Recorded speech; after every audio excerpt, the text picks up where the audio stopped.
বারবার তৃণমূলের পক্ষ থেকে 500,000 টাকা দিয়ে মিটিয়ে নেওয়া হয়, কিন্তু আজকে মাথায় তেল দিয়ে আইএসএফের কর্মী নেতারা আসলো, আপনারা বারবার দাবি করেন যে 1 টাকাও দেওয়া হয়। শুধুমাত্র আইএসএফের কর্মী নয়, অনেক সাধারণ মানুষ এসেছে এবং অনেক তৃণমূল ছেড়ে আজকে এসেছে, অনেক বামপন্থীরাও আজকে এসেছে। আজকে আইএসএফের ছায়াতলে এই জন্যই করছে, তারা দেখতে পাচ্ছে যাদবপুর লোকসভাতে আইএসএফ আছে। আইএসএফ বিজেপি তৃণমূলকে পরাস্ত করতে পারবে, অন্যায়কে এখান থেকে বিতাড়িত করতে পারবে, চোরমুক্ত যাদবপুর ভাঙন তুলতে পারবে, সেই জন্য এসেছে। আমাদের কর্মী সমর্থক ভালোবাসার মানুষদেরকে বিরিয়ানির প্যাকেট 500 টাকা লাগে না। তারা দেখুন এই বৃষ্টিতে, আমি বলছিলাম আসবো না, এই প্রোগ্রামটা ক্যান্সেল করে দিচ্ছি, কিন্তু আমাদের নেতৃত্বরা বললো না ভাইজান, আমরা সর্বোচ্চ দিয়ে আমরা যাব, আপনি আসুন, বারবার আমাকে ডেকেছে, আসতে বলেছে, তাই আমি এসেছি। আজকে স্বতঃস্ফূর্তভাবে মানুষ এসেছে, আমি সবাইকে ধন্যবাদ জানাচ্ছি।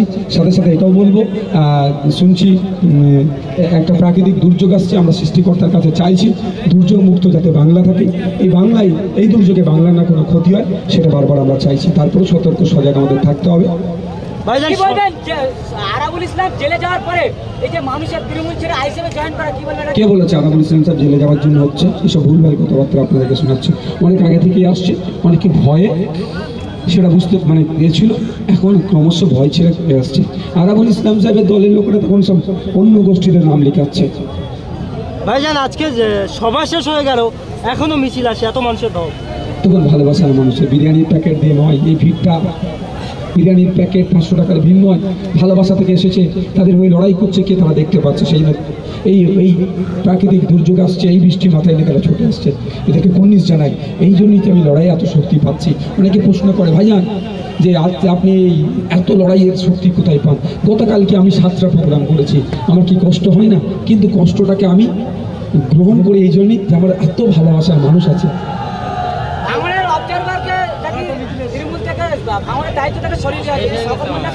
কাকে কোথায় দেবে ওর তৃণমূল সেটা নিয়ে বলতে পারবো না, তবে একটা কথা বলবো, যে অন্যায় করবে সে জেলের ভাত খাবে।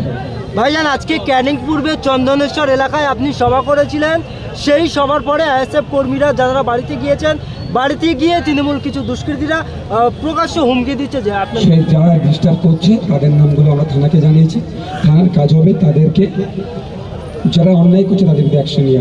যদি অ্যাকশন না নেয় আমরা কোথায় যাবো? আমরা ভয় খেয়ে যাবো নাকি? আমরা ঘরে ঢুকে যাবো নাকি? গণতন্ত্র আইন বিচার ব্যবস্থার প্রতি ভরসা রাখি, গণতন্ত্র আইন বিচার ব্যবস্থার প্রতি ভরসা রেখেছি বলে আজকে চন্দনেশ্বরের প্রোগ্রামটা করতে পেরেছি। যাকে ইচ্ছা মমতা ব্যানার্জি নিতে পারে, অভিষেক বাবু নিতে পারে, যার ইচ্ছা নিতে পারে, না কি আছে? ভাঙড়ের এমন ছুচোবাজিকে পাঠিয়েছে বিধানসভার মধ্যে, এক ছুচোবাজি 293 ঘুম হারাম করে দিচ্ছে, ওই জন্যই হয়তো হবে।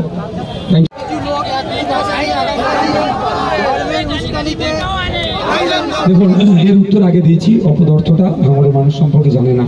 ভাঙড়ের মানুষ ধর্মপ্রাণ মানুষ, ধর্মনিরপেক্ষ মানুষ। ভাঙড়ের ইতিহাস সেটাই, আমি গর্ব করে বলি যে ভাঙড়ে ধর্ম নিয়ে কোনোদিন টেনশন হয়নি, আর হতেও আমরা দেবো না। হয়তো রাজনৈতিক মারামারি হানাহানি হয়েছে, খুনও করেছে আমাদের কর্মীদের, তারপরেও ভাঙড় কিন্তু ধর্মনিরপেক্ষ এবং ধার্মিক ভাঙড়। তো এটাকে কালিমালিপ্ত করেছে, ভাঙড়ের মানুষকে তারা কলুষিত করেছে। অভিষেকবাবু এসে ভাঙড়ের প্রত্যেকটা ধর্মনিরপেক্ষ মানুষ যে তৃণমূলকেও ভালোবাসত, সেও তৃণমূলের বিপক্ষে ভোট দেবে, আইএসএফের পক্ষে ভোট দেবে।